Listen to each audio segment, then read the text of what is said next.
Once upon a time, in a kingdom of glittering spires and bustling markets, there lived a princess named Aphrodite.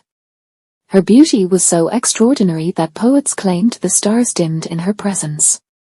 Her hair, a cascade of fiery red curls, was said to be kissed by the sun itself. People from every corner of the realm called her the Flame of Alasea, for her brilliance seemed unquenchable. Her father, King Elias, ruled with wisdom and justice, while her mother, Queen Elara, was known for her compassion and grace. Together, they taught Aphrodite that true royalty came not from beauty but from kindness, courage, and self-belief. But even the brightest flame can face darkness. One day, during the Festival of Stars, an envious sorceress named Morgana arrived at the royal palace.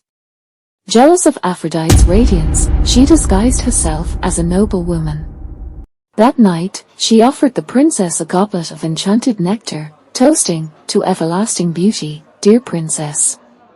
Unaware of Morgana's treachery, Aphrodite drank the nectar.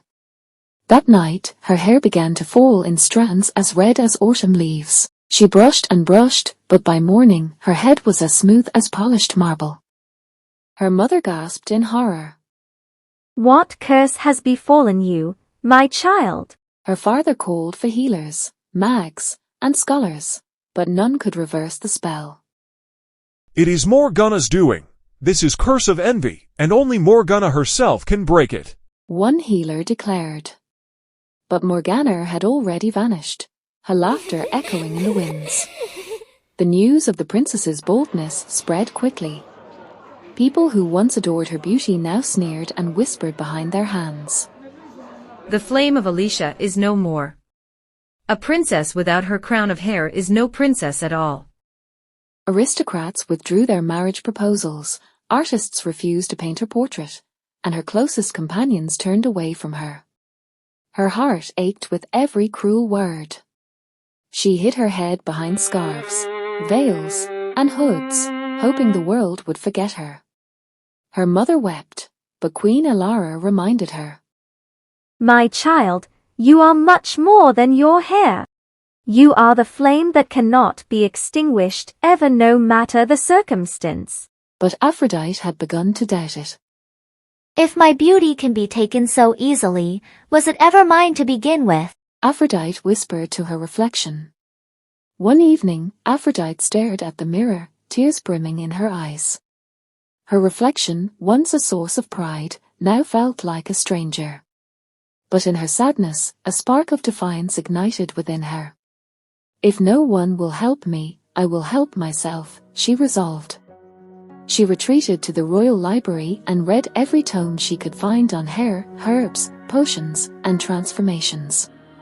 Days turned to weeks, and weeks to months. She learned about the properties of plants like rosemary, lavender root, and moonflower petals. She studied the anatomy of hair and the body's natural magic. Her first attempts were failures. Concoctions stained her hands, and one even turned her skin green for a week. But she did not give up. Her determination grew stronger. "If I can no longer wear a crown of hair, then be it. I will forge a crown of knowledge which no one can ever snatch from me." One day, after combining rare oils, herbs, and a drop of her own tears, she created an ointment unlike any before. She massaged it onto her scalp, and after 3 days, a single strand of red hair sprouted. Her eyes widened with joy.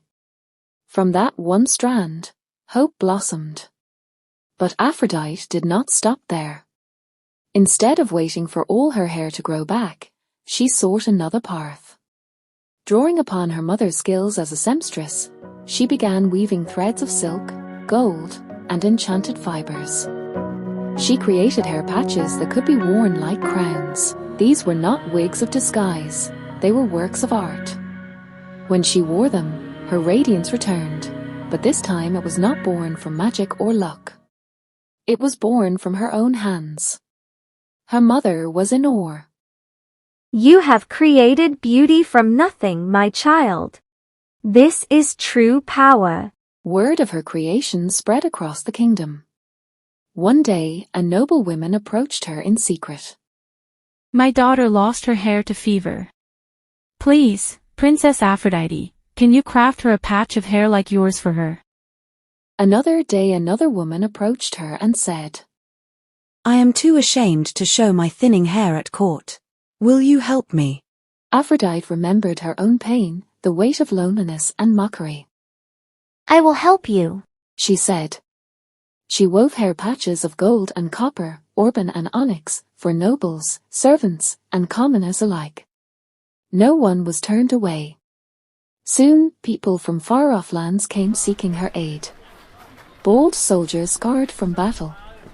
Elderly villagers whose hair had faded with time. Young children too ashamed to play in the sun. Each one found solace in her care. Her workshop became the House of Flame, a place where people reclaimed their dignity. Her name, once mocked, now became a symbol of hope. People spoke of her not as the flame of Alazir but as the flame of renewal. The kingdom, which had once scorned her, now honored her as a healer of hearts and hair. One evening, as she gazed at the stars, a brilliant light broke through the night sky. From the heavens descended Eos, the goddess of dawn. Her robes shimmered with the hues of sunrise. Princess Aphrodite, your story has reached even the ears of Olympus. You have faced envy, mockery, and despair, yet you have not faltered.